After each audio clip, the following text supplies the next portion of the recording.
Playtime Co. is the product of a great man by the name of Elliot Ludwig. Divorced, but a family man at heart. His sights were always set on bringing amazing toys to amazing children around the globe. Ludwig spent countless hours in the factory, working overtime relentlessly in an attempt to continuously innovate and surprise. In the 1960s, an unfortunate family death had pushed Ludwig down to his lowest. But with so much ambition, he rose back up and continued to fulfill his vision for the Playtime Co. toy factory. Ludwig could never be content leaving a project unfinished. But just how did one man come to create such an astounding empire? How did he manage to stay determined even after suffering such a tragic loss? It all began in the fateful year of 19...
company actually heard all my complaints. Yep, they listened to them very carefully. I guess my words must have really inspired them to take action. Because the next day I got demoted down here to the freaking island of misfit toys! Why do I talk to myself?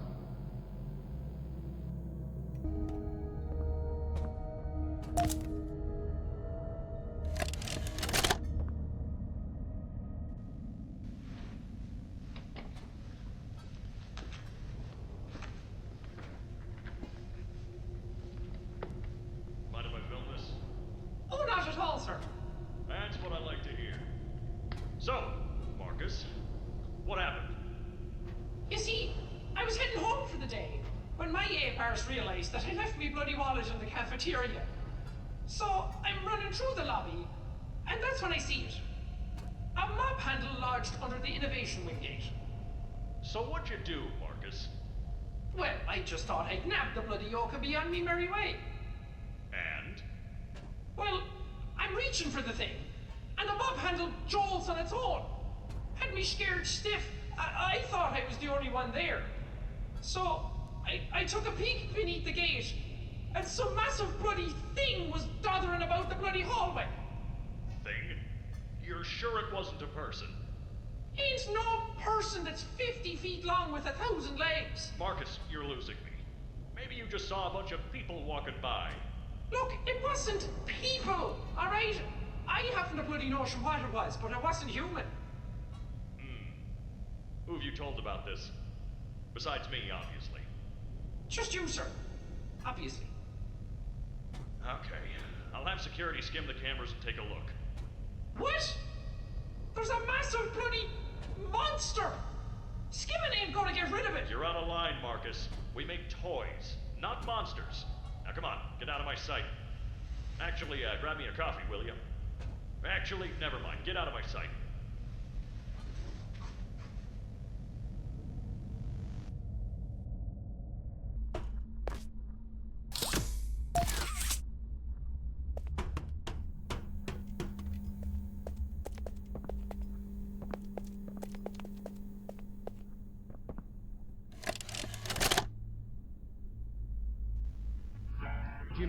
work as Playtime Co.'s chief marketing officer has skyrocketed the company's profits.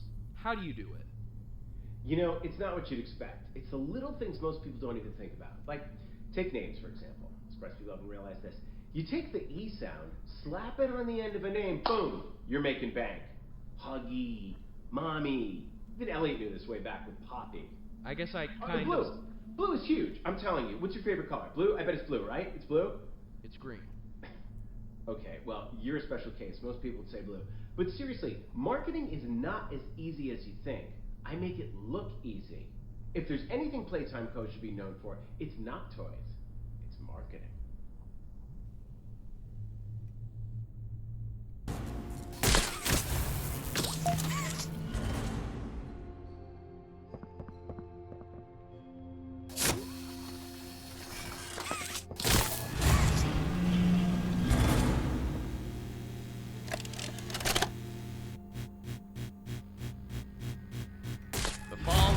Pre-reported announcement to address the many complaints regarding an alleged very, very big spider crawling around in the facility.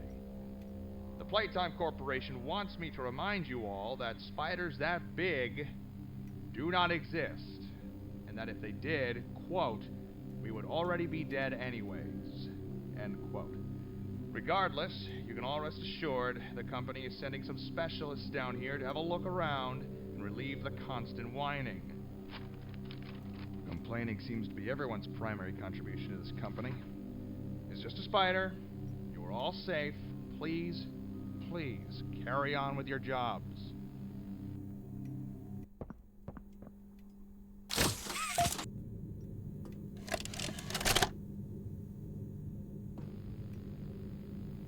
Log code 08502. In relation, experiment 1006, the prototype. A close call occurred this week in which he nearly breached containment. The prototype seemingly disassembled the digital alarm clock within his room and utilized the battery, along with several other components, to create a laser pointer, which he then fired into the security camera, disabling it. These actions allowed him 28.3 seconds completely unmonitored. Once function returned to the camera, the room appeared to be empty. One surveillance specialist went in to confirm his absence. However, upon opening the door, she realized that the prototype had hidden in one of the camera's blind spots. The prototype attempted to escape through the open door. However, another surveillance specialist was able to remotely relock the door, despite the other specialists still being inside. One casualty occurred. The prototype seems to possess an unprecedented level of intelligence beyond that of all other test subjects, as well as an alarming willingness to commit violence.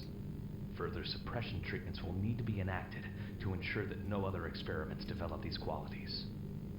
Experiment 1170, huggywuggy, remains the optimal outcome due to his sufficient intelligence paired with maximum obedience. End of log.